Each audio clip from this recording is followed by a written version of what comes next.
अगर आप इस चैनल में नए हैं तो प्लीज़ चैनल को सब्सक्राइब करें। So hello everyone, welcome back to this channel. आज हम इस वीडियो में ये एक और नया रिक्रूटमेंट निकला है, हम वो डिस्कस करने वाले हैं।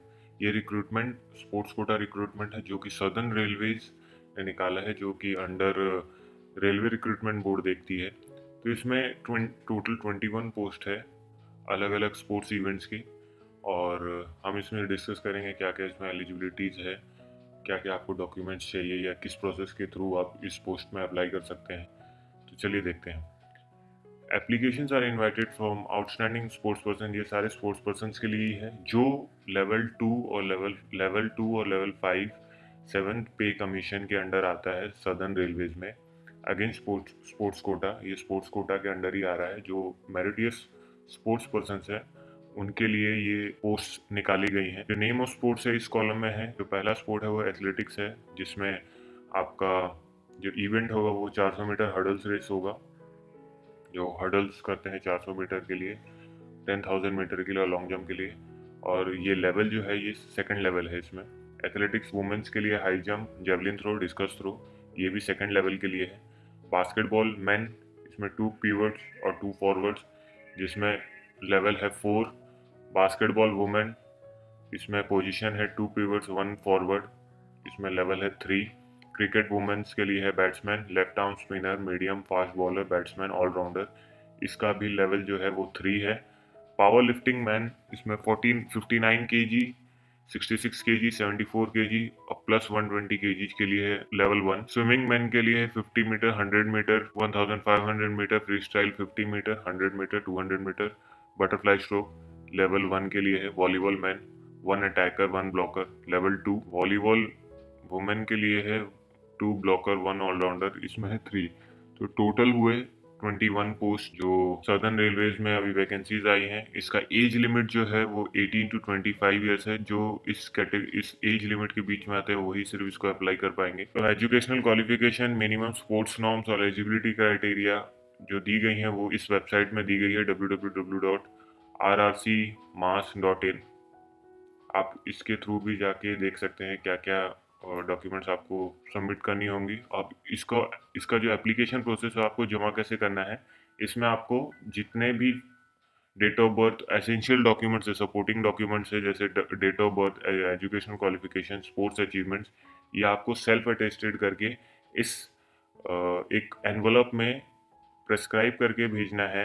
Application for the recruitment against sports quota for the year 21-22, और इसको आपको पोस्ट कर देना है इस एड्रेस पे जो कि इस नोटिस में दिया हुआ है। और जो एप्लीकेशन फॉर्म्स है ये आप डाउनलोड कर सकते हैं इस वेबसाइट से। जो जो एप्लीकेशंस सेलेक्ट होंगे उनको फिर आगे ट्रायल्स के लिए बुलाया जाएगा अकॉर्डिंग टू देयर अचीवमेंट। जो उनका अचीवमेंट जो आप सपोर्टिंग डॉक्यूमेंट्स के साथ भेजेंगे उसके साथ आपको ट्रायल्स के लिए बुलाया जाएगा। क्लोजिंग डेट जो एप्लीकेशंस का है वो है 38 नवंबर 2021। और जो क्लोजिंग डेट जो अलग स्टेट्स का, मतलब नॉर्थ ईस्ट स्टेट्स का, जैसे अरुणाचल प्रदेश, मिजोरम, नागालैंड, त्रिपुरा, सिक्किम, ये सारे जो नॉर्थ ईस्ट स्टेट्स हैं उनका जो क्लोजिंग डेट है एप्लीकेशन रिसीव करने का वो है 15/12/2021। इधर कुछ पे मैट्रिक्स के जो सैलरी पे मैट्रिक्स है उनका जो पे दिया, इनिशियल पे जो है लेवल 2 का है 19,900, लेवल 3 का है 21,700, लेवल 4 का है 25,500 और लेवल 5 का है 29,200। और इसमें जो इम्पोर्टेंट बात है जो आपको नोट पे यहाँ दी गई है कि कोई भी रिजर्व पोस्ट नहीं है SC ST OBC के लिए, मतलब कोई एज रिलैक्सेशन नहीं दिया जाएगा किसी भी कैंडिडेट को अगर वो OBC SC या ST हैं। तो जो 18 और 25 के एज लिमिट के बीच में आ रहे हैं सिर्फ वही अप्लाई कर पाएंगे, और एज रिलैक्सेशन इसमें नहीं दी गई है। और जो कैंडिडेट्स एक या एक से ज़्यादा गेम्स में अप्लाई कर रहे हैं इन सारे अबव मेंशन पोस्ट के लिए, वो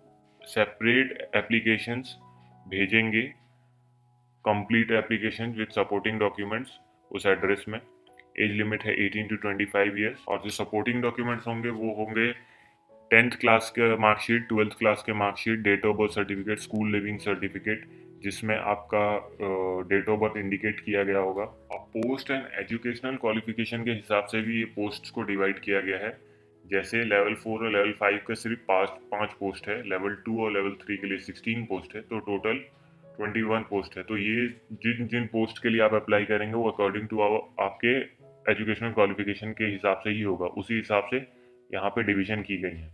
तो लेवल 2 और 3 के लिए जो एजुकेशनल क्वालिफिकेशन चाहिए वो है 12th पास +2, और लेवल 4 और लेवल 5 के लिए जो एजुकेशनल क्वालिफिकेशन है वो है ग्रेजुएशन। और जो पोस्टिंग्स होंगी, अगर आपका सिलेक्शन इस इन पोस्ट के लिए हो जाता है, जो पोस्टिंग्स होगी वो सदर्न रेलवेज में पोस्टिंग हुआ जाएगा according to the availability of post. जितने पोस्ट अवेलेबल होंगे सदर्न रीजन में, सदर्न रेलवे में, उस पोस्ट के हिसाब से आपकी पोस्टिंग होगी। आपका एजुकेशनल क्वालिफिकेशन कितना है और आपका स्पोर्ट्स अचीवमेंट किस चीज में है, कैसा है, उस हिसाब की आपकी पोस्टिंग सदर्न रेलवे में की जाएगी अलग अलग जगह। और कोई कैंडिडेट अगर क्लर्क कम टाइपिस्ट के लिए अगर वो सेलेक्ट होता है तो उनका टाइपिंग टेस्ट होगा जिसमें 30 वर्ड्स पर मिनट और इंग्लिश के 25 वर्ड्स पर मिनट उनको टाइप करके दिखाना होगा, जो टाइपिंग टेस्ट होने वाला है अगर उनका सिलेक्शन हो जाता है तो। और स्पोर्ट्स अचीवमेंट्स में भी कैटेगरी वाइज सबको डिवाइड किया गया है। जैसे कैटेगरी ए में अगर कोई कैंडिडेट ओलंपिक गेम्स खेला है तो उसके लिए वो सीनियर कैटेगरी, वो कैटेगरी ए है। कैटेगरी बी में आ जाता है world cup junior senior category, world cup championships junior senior category, Asian games senior category, Commonwealth games senior category, youth Olympics. और कैटेगरी सी में है Commonwealth games championship, Asian championship, Asia cup, South Asian federation, SAF games, USIC world railway championship और world university games. तो जो भी आपका sports में achievement होगा उस हिसाब से भी यहाँ सारे गेम्स को कैटेगरी वाइज डिवाइड किया गया है। अब देखते हैं मिनिमम नॉर्म्स क्या है रिक्रूटमेंट ऑफ स्पोर्ट्स पर्सन के लिए। मिनिमम नॉर्म्स क्या है, आपको लेवल 4 या लेवल 5 के लिए किस कैटेगरी में आपका स्पोर्ट्स होना चाहिए जो आपको आप इसमें अप्लाई कर पाएंगे, या लेवल 2 या लेवल 3 के लिए आप किस पोस्ट के लिए अप्लाई कर पाएंगे, आप कौन सा गेम या कौन से जो अचीवमेंट आप अटैच कर सकते हो। अगर आप लेवल 4 या लेवल 5 के लिए अप्लाई कर रहे हैं तो आपको कंट्री को ओलंपिक गेम्स में रिप्रेजेंट करना होगा, वो भी जो भी कैटेगरी ए में है। एटलीस्ट आपको 3rd पोजीशन चाहिए इन वर्ल्ड कप, अगर आपने वर्ल्ड कप में पार्टिसिपेट किया है, वर्ल्ड चैंपियनशिप में पार्टिसिपेट किया है, या कॉमनवेल्थ गेम्स में पार्टिसिपेट किया है, या यूथ ओलंपिक्स के लिए पार्टिसिपेट किया है। अगर आप इनमें से किसी एक में पार्टिसिपेट किए हैं तो आप लेवल 4 या लेवल 5 के लिए एलिजिबल है।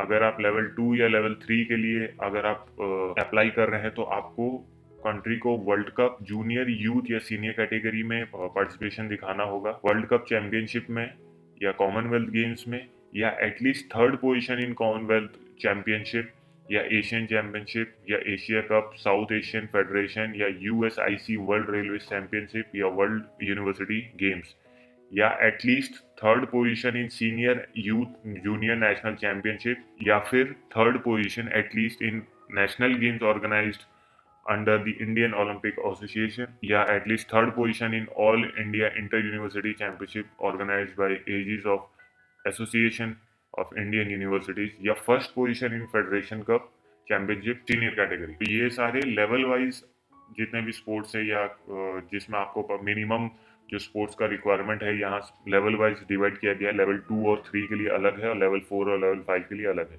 तो इस हिसाब से आप अपने फॉर्म्स को भरें। और जो एडिशनल एक्सेप्टेबल स्पोर्ट्स अचीवमेंट्स है जो इन नॉर्म्स में दी गई हैं, अगर आप एथलेटिक्स के लिए अप्लाई कर रहे हैं तो इसमें मेडल विनिंग परफॉर्मेंस आपका होना चाहिए national inter state senior athletic championships में, जो कंसिडर किया जाएगा लेवल 2 के लिए। गोल्ड मेडल विनिंग परफॉर्मेंस आपका होना चाहिए ओपन नेशनल चैंपियनशिप में सीनियर कैटेगरी, और inter state athletic championship senior and Asian championship senior शल। और ये सारे जो पोस्ट है ये आपके एलिजिबल होंगे लेवल 4 या लेवल 5 के लिए। क्रिकेट में आपको international level representation of men Indian senior team in test match, आपको ये पार्टिसिपेशन या रिप्रेजेंटेशन आपको दिखाना पड़ेगा। और ये जो रिक्रूटमेंट है, आप अगर इस कैटेगरी में खेले हुए हैं तो आप ये लेवल 2 या लेवल 3 के लिए आप अप्लाई कर पाएंगे। और जो इन क्रिकेट वुमेन, अगर वुमेन्स के क्रिकेट की बात करें तो नेशनल लेवल पे आपके कुछ अचीवमेंट्स होने चाहिए, जैसे 4th डे में 1 डे लिमिटेड ओवर्स होने चाहिए, 20 ओवर्स वुमेन चैंपियनशिप ऑर्गेनाइज किया गया है बीसीसीआई की तरफ से। अगर आप इस कैटेगरी के अंडर आते हैं तो आप लेवल 2 के लिए एलिजिबल हो जाएंगे। तो ये कुछ डिटेल्स दी गई हैं टेबल में। All India inter state elite plate group championship, जो category of senior youth under 23 under 19, अगर आप इस कैटेगरी में आते हैं तो आप एलिजिबल होंगे। Indian all India inter state championship senior junior under 19 semifinals या ऑल इंडिया नॉकआउट स्टेज और all India inter zonal championship senior या अंडर जूनियर 19 फाइनलिस्ट। अगर आप इन सब कैटेगरीज में आ रहे हैं तो आप लेवल 2 या लेवल 3 के लिए अप्लाई कर पाएंगे। ये सारे जो सर्टिफिकेट्स होंगे ये आपको रिक्रूटमेंट में काम आएंगे, तो आपको इन सबको सही से अटैच करके बाय पोस्ट आपको उस एड्रेस पे भेजना होगा। हमने जैसे पहले डिस्कस किया, एथलेटिक्स मैन या वुमेन अंडर 20 अगर होगा तो आपका इधर नेम ऑफ चैंपियनशिप आप कौन सा खेलना चाहिए। अगर आप एथलेटिक्स के लिए अप्लाई कर रहे हैं तो आपको जूनियर नेशनल एथलेटिक्स चैंपियनशिप खेला होना चाहिए, तभी जाके आप इसमें अप्लाई कर पाएंगे। तो ये सारे हर गेम्स के कैटेगरी वाइज डिवीजन है कि कौन सा चैंपियनशिप आप खेले हैं तो आप इस पोस्ट के लिए अप्लाई कर पाएंगे। जितने भी कैंडिडेट्स रिक्रूट होंगे उनका मिनिमम पे सैलरी जो होगा 7 पे कमीशन के हिसाब से होगा। Period of recording sports achievements, इसमें डेट जो मेंशन किया गया, अगर आप 1 अप्रैल 2019 या उसके बाद का अगर आपके पास कोई अचीवमेंट है तो आप उसको एज अ सपोर्टिंग डॉक्यूमेंट लगा के भेज सकते हैं। वो सारे सपोर्टिंग डॉक्यूमेंट्स को माना जाएगा। अगर आप बहुत पुराना या कोई अचीवमेंट लगा रहे तो वो काउंट किया नहीं जाएगा। इस प्रोसेस ऑफ रिक्रूटमेंट जो दिया गया है कैंडिडेट्स के लिए जो अंडर स्पोर्ट्स कोटा के अंडर आ रहे हैं, उनका जो परफॉर्मेंस होगा वो बेस्ड होगा उनके ट्रायल्स और इंटरव्यू पे। जो भी स्किल टेस्ट वो दिखाएंगे, इसमें जो स्किल टेस्ट, फिटनेस टेस्ट और कोच ऑब्जर्वेशन ड्यूरिंग ट्रायल्स, जो कोच आपको ऑब्जर्व करेंगे आपके ट्रायल्स के टाइम, वो होगा 40 मार्क्स का। वो आपको आपके ट्रायल्स पे असेस करेंगे। और जो आपका स्पोर्ट्स अचीवमेंट है जो आप सपोर्टिंग डॉक्यूमेंट्स एप्लीकेशन के साथ भेज रहे हैं उस पर 50 मार्क्स है। और आपका एजुकेशनल क्वालिफिकेशन जो भी होगा, ग्रेजुएशन या 12th पास, उस पर आपके 10 मार्क्स है। तो टोटल 100 मार्क्स टोटल है इन पोस्ट के लिए। और एक नोट भी है, इंपॉर्टेंट नोट, जो कैंडिडेट्स 25 मार्क्स या उससे ज़्यादा ला रहे हैं ट्रायल्स में, वो कैंडिडेट्स फिट माने जाएंगे सारे पोस्ट के लिए। और मिनिमम क्वालिफाइंग मार्क्स जो लेवल 2 और लेवल 3 के लिए है वो है 65 मार्क्स आउट ऑफ 100, और लेवल 4 और लेवल 5 के लिए है 70 मार्क्स आउट ऑफ 100। जो आपका अपॉइंटमेंट जो होगा इन पोस्ट के लिए वो सारे मेरिट पे होगा। जैसा आप परफॉर्म करेंगे और जैसा आपको मार्क्स मिलेगा आउट ऑफ 100, उसी हिसाब से एक लिस्ट तैयार होगी और आपका पोस्ट डिसाइड किया जाएगा। और जो सदर्न रेलवे स्पोर्ट्स एसोसिएशन का जो नॉर्म्स है, अगर स्पोर्ट्स पर्सन या कैंडिडेट्स अगर उस नॉर्म्स में फिट बैठते हैं तभी उनको इस रिक्रूटमेंट के लिए लिया जाएगा। अब इस फॉर्म को भरने के लिए आपको एक प्रेस्क्राइब फी पे करना पड़ेगा, जो कि डीडी के फॉर्म में होगा। आपको एक डीडी बनवानी होगी बैंक से, और वो इन द फेवर होगा the assistant personal officer slash railway recruitment cell Chennai. ये चेन्नई पे पेबल एट चेन्नई होगा। जो जनरल कैंडिडेट्स है जो इसके लिए अप्लाई कर रहे हैं उनका फीस जो होगा वो 500 होगा। उनको 500 की डीडी बनानी होगी। और जो candidates under SC ST women या एक्स सर्विसमैन पर्सन या डिसेबिलिटी माइनॉरिटीज के अंडर आती हैं, उनका जो डीडी बनेगा वो होगा 250 रुपीज का। डीडी की जो वैलिडिटी होगी वो 3 मंथ की ही होगी। और जो एप्लीकेशन होगा वो कैश, चेक या स्टैम्प्स या मनी ऑर्डर्स अगर आप देते हैं तो आपका एप्लीकेशन तभी रिजेक्ट कर दिया जाएगा। और आप जब डीडी बनवाएंगे तो आपको डीडी के पीछे अपना नाम और फुल एड्रेस डिमांड ड्राफ्ट के पीछे लिखवाना पड़ेगा।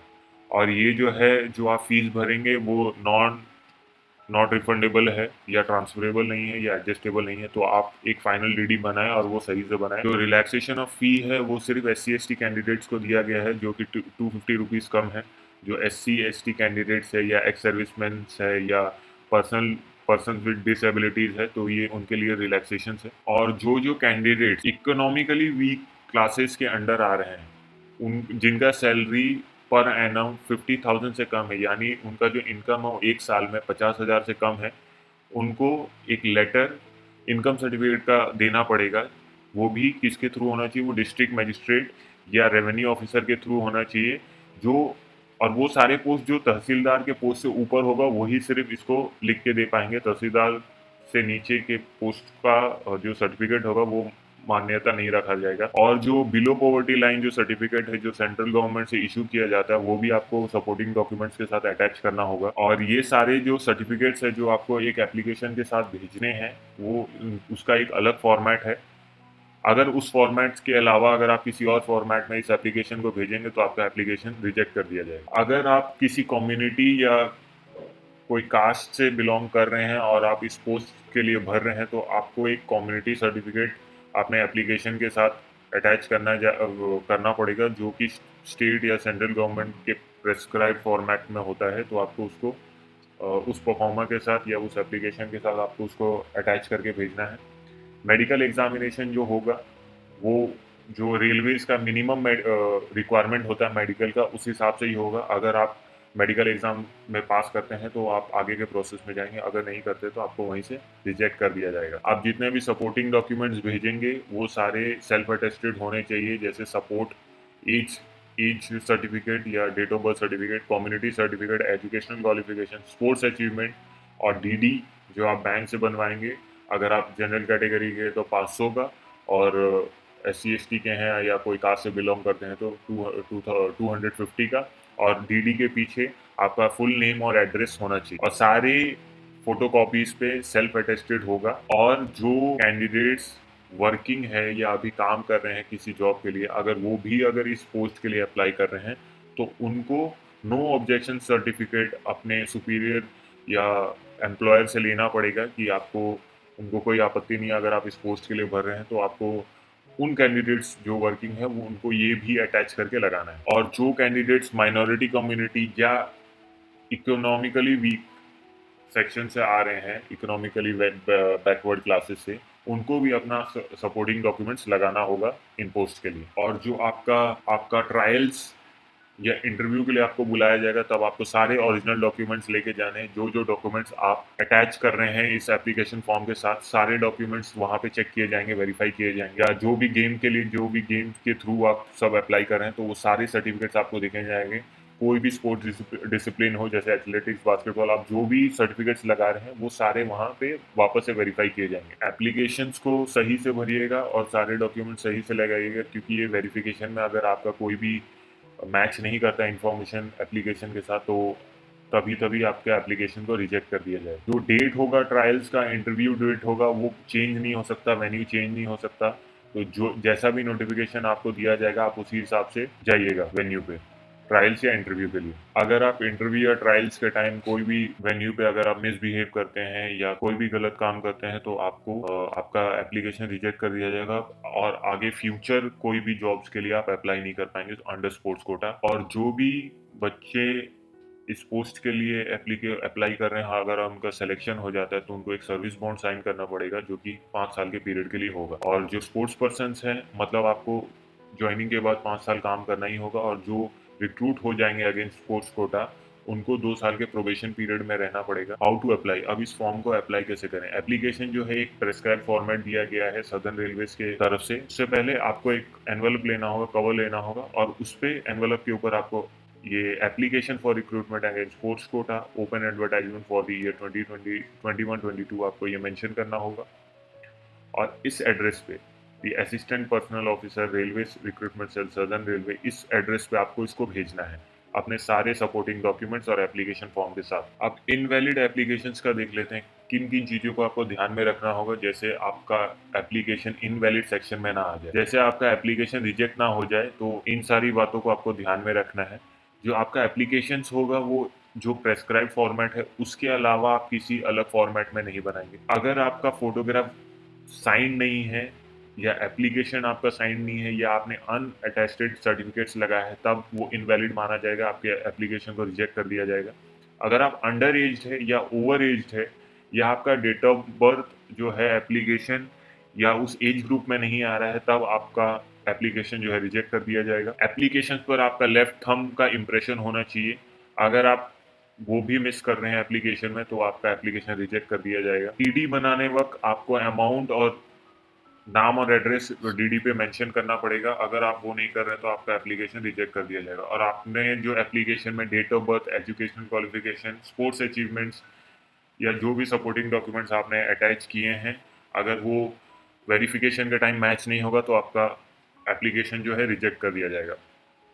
एप्लीकेशन क्लोजिंग डेट से पहले मिल जाने चाहिए, उनको रिसीव हो जाने चाहिए, नहीं तो अगर उसके बाद होता है तो आपको आपके एप्लीकेशन को रिजेक्ट कर देंगे। तो इसका क्लोजिंग डेट है 38 नवंबर 2021।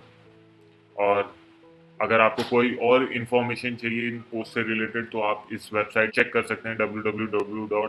rrcmass.in। और जो बाकी स्टेट्स हैं जैसे north east states, Andaman Nicobar, Lakshadweep islands, जो इस स्टेट्स में रह रहे हैं, उनका लास्ट डेट है 15/12/2021। तो सारे एप्लीकेशन इन डेट से पहले उनको रिसीव हो जाने चाहिए ताकि वो फर्दर प्रोसेस पे जा सके। तो ये था 21 पोस्ट जो सदर्न रेलवेज ने रिक्रूटमेंट पोस्ट निकाला था, उसके ऊपर कुछ डिस्कशन है।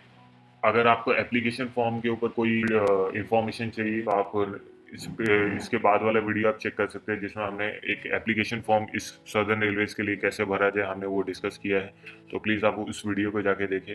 अगर आपको इस पोस्ट से रिलेटेड अगर कोई भी डाउट हो तो प्लीज़ आप कमेंट बॉक्स में पूछ सकते हैं। तो फॉर्म्स को अच्छे से भरिए। Thank you.